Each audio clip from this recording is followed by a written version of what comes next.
Hey guys, so as I'm sure most of you know, there is going to be a solar eclipse here coming up on April 8th that's going to be visible across North America. However, this isn't just any eclipse. This is actually a time for transformation, healing, and fate that may come through in a very shocking way. Now, because the solar eclipse is conjunct with Chiron and the North Node in Aries, all three are going to be in gate 51, the gate of shock in human design, which is occurring during Mercury Retrograde that begins on April 1st in gate 3, then dances into gate 42 during the eclipse and will move into gate 51 at the end. Now, this is a major energy that you may already be experiencing, as you can experience this energy up to a month prior before the eclipse and a month after. But if you have not, well, buckle up, because I'm going to break down what this is going to mean and what you may experience by combining the energies of the human design gates, the gene keys, and the astrological aspect, also including what it may look like in each house. Now, if you do not know which house this is sitting in for you, I'm going to provide a free link below so you can pull a chart and find out. So let's just dive right into the solar eclipse and gate 51. Now, this is said is a gate of shock. Now, gate 51 is an energy that empowers individuals to take initiative, compete, or shock others out of their comfort zone through some shocking event or experience that is meant to push us to awakening or to break free from limiting patterns or habits. Now, this is meant to spark or encourage change so you can embrace your own potential, which will create a domino effect for others to do the same as well. It pushes you out of your comfort zone in order to grow and to heal through Chiron, and it pushes you towards your fated path or destiny in the North Node. Now, expanding this into the gene keys, that 51st gene key, Richard Rudd explains it like this. The portal through the 51st shadow leads to hell. The 51st gift leads to a place of great personal empowerment and genius, which is a really good way to sum this up. Now, in the shadow state, it is the shadow of agitation. So imagine if you're living in a house and every night, like, bombs are dropping randomly on your street. This is going to cause some uncertainty that can create a deep sense of insecurity and fear, making you feel like something bad could happen at any moment. And this is the essence of the 51st shadow of agitation. It is a lack of trust in life itself. Now, with this shadow lining the will center, for those who feel insecure or possess low self-worth, may try to prove their superiority to others or even themselves to feel more secure, which could be destructive, causing a reactive nature where you use others without considering their well-being. Now, these are the loners that don't care or have unhealthy emotional boundaries that create a lack of respect for others. They can't help but project their insecurities on others, while internally they feel genuinely unfulfilled. Now, when the shadow is expressed through a repressive nature, it is considered cowardly, allowing fear to rule your life, even though you have the ability to break free from the illusion it creates. Most people shut down and avoid it instead of facing their fears. The only thing to fear, of course, is fear itself. And in this nature, that is considered cowardice, fearing fear instead of facing it head on. However, the 51st gene key also holds a potential for transformation, and that is the gift. When we learn to channel the energy of agitation in a positive direction, it becomes a gift of initiation. Instead of being driven by fear, we become motivated by a sense of purpose and a desire to better ourselves in the world around us. Think of it like a surfer kind of riding a wave. The wave itself is neutral, and it can be dangerous if you fight against it. But if you can learn to work with it and its energy, it will carry you to a new height and experience. Now, at the very highest frequency, the 51st gene key leads to the city of awakening. And this is a state of pure trust in life. It's where we recognize that even the shocks and challenges we face are opportunities for growth and transformation. It's like a caterpillar entering its cocoon. From the outside, it may look like a time of darkness and confinement, but within that cocoon, a miraculous transformation is taking place. And when that butterfly emerges, it has wings to fly to new heights, and it could never have reached just being a caterpillar.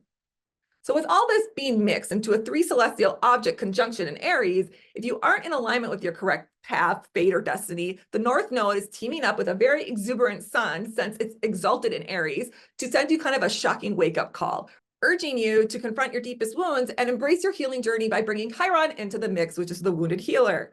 As Aries is known for its courage and assertiveness, this serves as a catalyst to break free from that cowardice.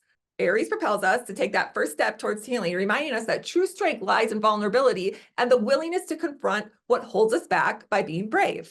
This moment is about finding strength in our vulnerability and allowing ourselves to be transformed by our shocking experiences. Healing is not just about overcoming pain, it's about opening up to new strength and possibilities to step boldly towards the path you're meant to walk, by recognizing that every challenge is actually an opportunity for growth to reach your fullest potential.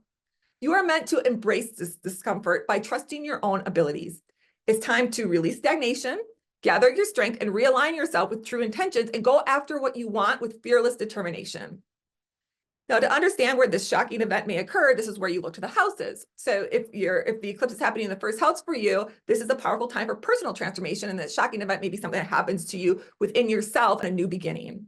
This is an alignment that can prompt like significant shifts that see how you see yourself and how you present yourself to the world, and embracing your own identity, and maybe even encouraging a physical change or in your appearance. If it lands in the second house, this is a period of reevaluating what truly matters to you, including your finances, possessions, and self-worth. So those are where those shocking, you might have some kind of shocking payment coming through, or maybe you'll get some bonus and you might find new ways to increase your income or renew a sense of what you value most. Now, if it's a third house, this is going to be in communication, short trips, or siblings, and this could bring about communications or changes in your relationships with the people that you surround yourself with. This is a good time to be courageous in expressing your ideas, and you may even get some kind of shocking message that will catalyst this to open to learning new things.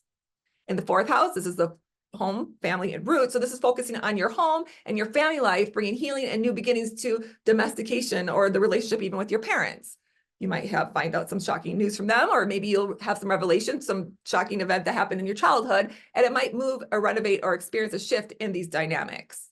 Now, in the fifth house, this is the creativity, romance, or children. You might get a shocking news that you're pregnant, or it can spark some shocking creative endeavor, or also a shocking event in love. It's a time for taking risk in love and creative expression. There are some new areas of development or healing that needs to be taken place in these areas. Now, for the sixth house, highlights can change in work, health, or daily routines. You might get some shocking news about your health, or it will do something that will initiate these new health routines or address work-related issues, potentially bringing in a new job or shifting a workplace dynamic. And this is not related to like career-wise, it's just like your daily routine of the job that you do every day. Now, in the seventh house, this is focusing on one-to-one relationships, including partnerships or marriage. This could bring in some kind of shocking event to your marriage or a relationship, or may even bring in a new one and transformative experience in existing ones, and requiring courage and honesty to face the problems that you have in those relationships. Now, the eighth house, which of course is one of my favorites, is transformation, sex, and those shared resources. So this could involve some deep transformative process relating to intimacy, sexuality, or shared resources. You might face issues around those finances or experience some personal inner transformation. If it's in the ninth house, this is a time for perhaps some shocking event that may rock your belief systems, maybe encourage higher education, or inspire some foreign travel. It's a time for growth through travel and education and a way to expand your world. You might start a new journey, and whether that be physically or metaphorically, that expands your understanding of the world around you. Now, the 10th house, this is career, reputation, and your public status. So this is going to impact your actual career and your purpose and how your reputation is. So this would incur some kind of shocking news or event in relation to those aspects, bringing you an opportunity for a significant new beginning in your professional life, or how that relates to your personal standing and public reputation. You might reassess your career goals or experience a shift in your path. For the 11th house, this is all about your community, your friendships, your hopes, your social groups, and how it affects those aspirations for the future. You may end up reconnecting with old friends, or you find new social groups that align more with your evolving identity or goals. And you may find out some shocking event about a friend, or perhaps see something in that online community that you didn't expect to see. Now, the 12th house is your subconscious, the secrets, solitude, past lives, and it offers a profound period of introspection and healing past wounds. You may have some kind of shocking revelation, and it's a time that makes you confront and release what's been hidden, setting the stage for significant personal transformation. So that's in direct regards to the solar eclipse. But to find out what it is that you need to release, or what is related to those houses, or why the shocking event is taking place and what you are meant to pursue, is where Mercury Retrograde in Gate 42 joins in on the party. It calls on us to reflect on where we're headed and how we're going to get there. Now, Mercury is the planet for communication and intelligence. So where there's been misunderstandings or delays, this offers this great opportunity for introspective through cognitive and emotional intelligence, trusting that every detour has its reason and a lesson. Now, this is done through Gate 42, which is increase. And with it being a line 5, this increase or growth is through self-actualization. Gate 42 drives you to end or let go of what no longer serves you in order to grow, expand, and take on new challenges. It's ending a cycle to bring in an opportunity for a new beginning. Now, as this is partnering with Mercury retrograde, that new beginning can be in a past experience that may have ended due to unhealthy expectation, which leads me into the gene key, 42nd gene key, shadow of expectation. This shadow is a belief that aligns with some kind of expectation, which can be either optimistic or pessimistic. When things don't go as planned in the optimistic sense, or you jump ship to avoid the pessimistic side, you end up feeling frustrated, bitter, or becoming a victim. In the reactive nature, it's somebody that's flaky. It's expectations that drive you not to be able to fully commit in whatever that expectation is set in. For example, those who may end a relationship or not make a formal commitment to avoid disappointment or rejection. They never fully embrace the cycles or the natural ebb and flow of a relationship. Instead, they move on to the next, playing out the same pattern with a new person. And they may try to escape confronting the pattern by avoiding it, but it will keep reappearing, making them become an unconscious victim of their own toxic cycle. In the repressive nature, it becomes an inability to let go of expectations, grasping at whatever comes through in their life to keep everything the way it is. This is a deep fear of change, so they cling to the past in some way, blocking any opportunity that comes in to initiate change. Now, keeping with the relationship theme is someone that's clinging to, like, say, the phantom X syndrome, or signing up for every dating app and matching with as many people as you can to fill up your dating calendar without any true intentions or expectation to move forward into a relationship. There's no opportunity for true growth because there's no beginning or end, which these people after time end up losing their vitality for life and their healthy energy because they don't have anyone to encourage that change, which is what a true loving relationship can bring.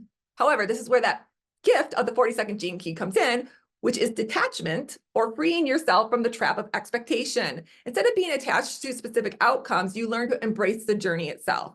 In a way, you become the painter standing in front of a blank canvas. If you expect yourself to create a masterpiece or expect yourself to not be able to create one, you might feel paralyzed by the pressure.